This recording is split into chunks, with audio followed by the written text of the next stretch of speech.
folks, welcome to the Prepared Homestead. This is Travis. Thank you all for stopping by to watch the Truck Time with Travis. August 23rd, that's today. Probably should write that down somewhere. Could end up being a very historical day in human and global history. Maybe I'm wrong. Trying not to make it something that it's not. There's a lot of things happening. None of it's really good. I want to talk about a few of them. Well, today, BRICS, they've been meeting starting yesterday. You know what they are. We talk about them all the time. And Putin made the announcement that all of these nations in BRICS, they need to stop using the U.S. dollar. They need to go off the U.S. dollar, abandon it, and focus on their own currencies and some unified currency. This is big news because he's the biggest world leader that's actually said this. Xi Jinping made statements today that,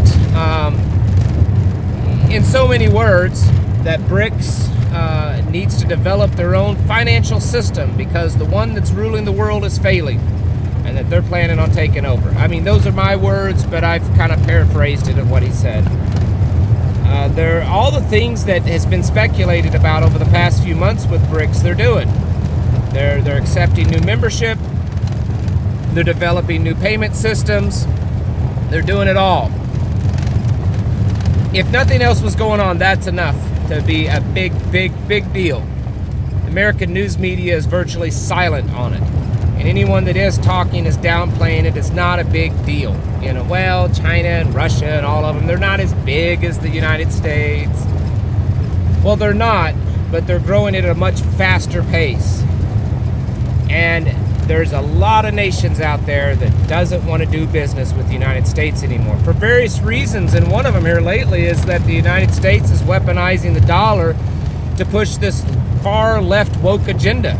You know, if you don't allow men dressed as women dance around naked in front of your children and go in their schools and their bathrooms, then we're gonna, punish you and cut off the dollar and all this kind of stuff. The vast majority of the world is actually very conservative, traditional, and religious, whether it's Christian or Muslim.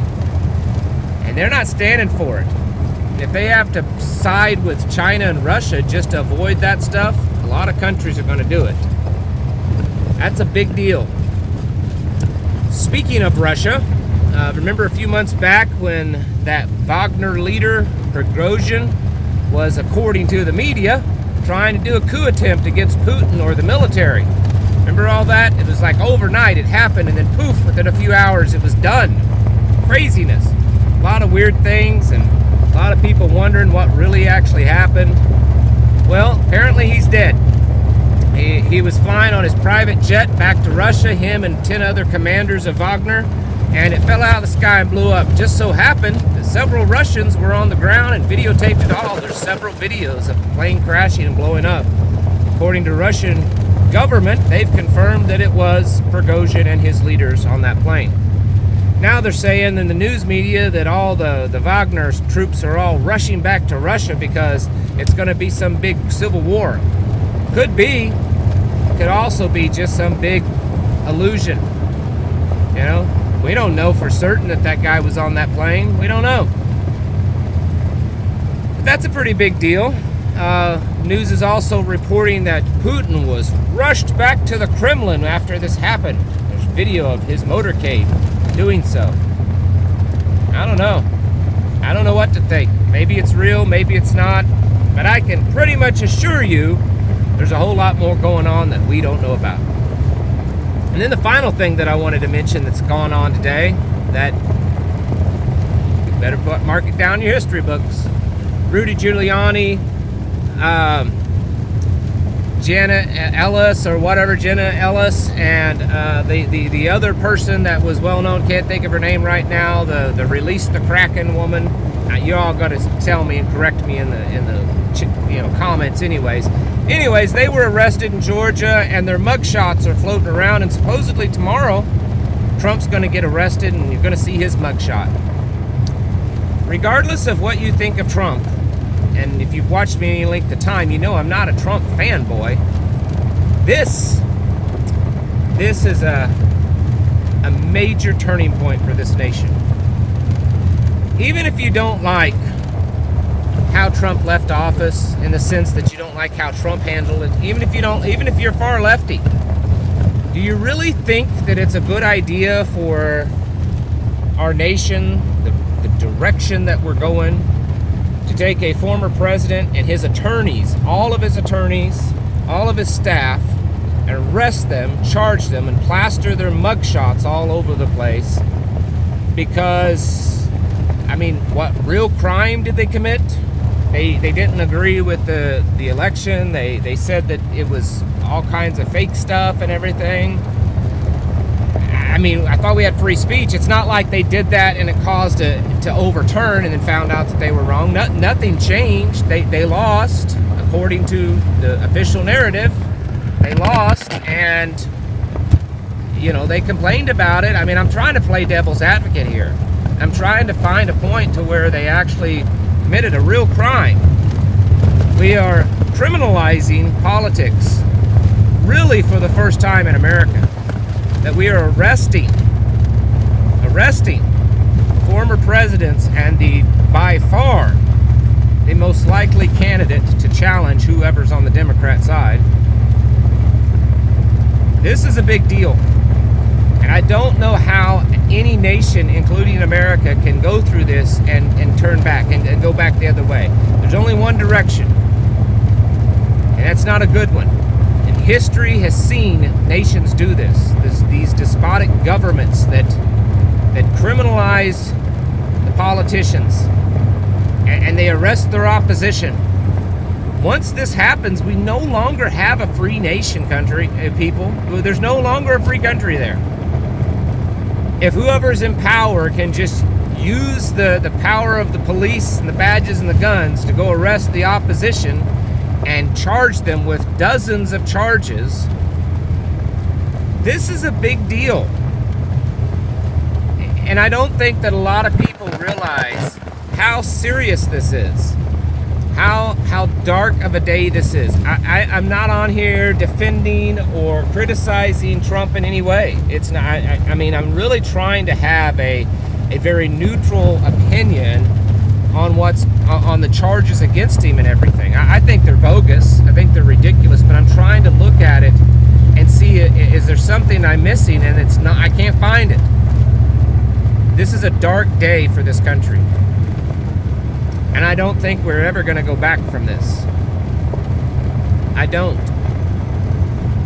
And it's going to be worse when Trump's picture is plastered. They don't have to do that. There's no reason in the world for them to take a buckshot and plaster it all over the place.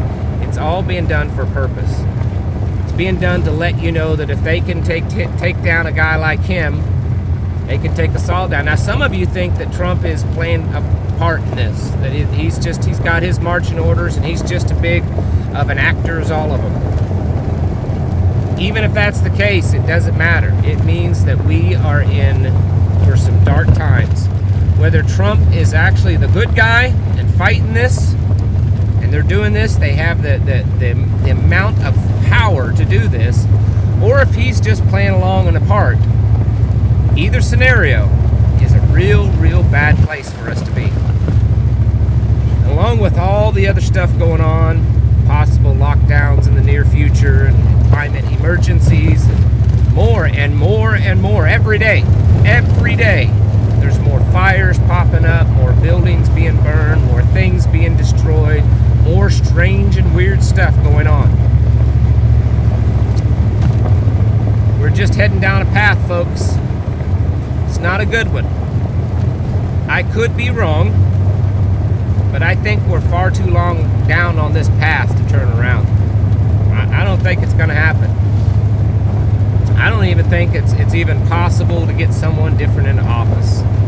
Most likely, I'd guess they're going to, at the last minute, get someone like Michelle or Newsom or something like that. And whoever the opposition isn't going to have a chance.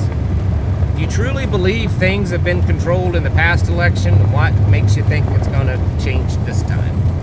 Do you really think that they're going to risk losing power Think about that. Dark days are here. They're here. They're just starting, but they're here, folks. Our currency on a global stage, our power, our influence on a global stage, it's just not there anymore. It's already changed. It's just taking a while for the reaction to those changes to take place. And it could take months or even years for the full reaction to happen. But it will happen. These kind of things don't take place without major ripples around the world. Same way that's going on here in this country. You don't arrest, charge, plaster the pictures of the former president and the same person that's running for office and all his legal staff, his legal counsel, everything, because you don't like him and not think that nothing's going to, that the world, that the country is just going to continue on as it's always been. It's not. It's not been as it was in the past for a long time, but this most certainly is like another final nail in the coffin.